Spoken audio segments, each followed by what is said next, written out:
Okay, now that I've been hollowing out the vessel for a little bit here, as I go, I measure the wall thickness with these calipers here. These Kelton calipers are a little bit different than the most, but they're very good at measuring down to the wall thickness way down into the vessel. This is about a 7-8 inch high vessel.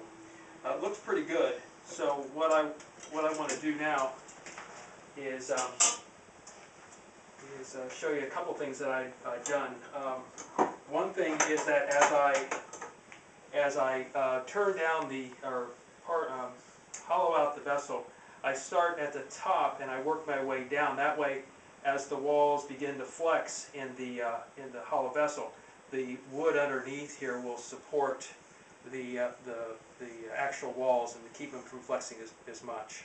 The other thing too is that as I got about 5 or 6 inches deep into this form, I used another aspect of that Kelton rig. I can turn it around and use a different thickness of the tool. The ones I was showing before were 1/2 inch. These are 1/2 inch tools and hollowing tools, and these are 5/8 inch. So I just turned it around. It's a little bit longer, a little bit more sturdier, so it can go down further. So once I get 5 or 6 inches down into the form, then I start using the heavier tools. But I've got this all cleaned up. I've sanded it a little bit. And so the next step is to start to part it off. And what I want to do is make sure that I know the depth of the hollowing so I don't cut into it. And I know that the hollowing stops probably around here. So I'm going to cut right down into there with this 16 inch thin curved parting tool.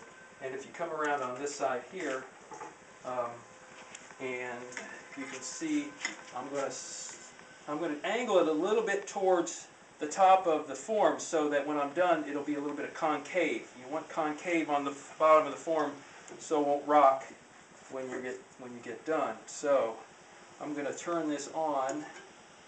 I'm going to part this off. You can ruin the whole operation in just one moment here if this doesn't go right.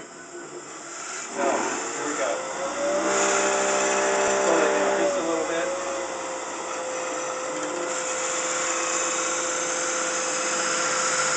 Now you keep your left hand up here so as the form comes off, it'll come off in your hand, hopefully not on the floor.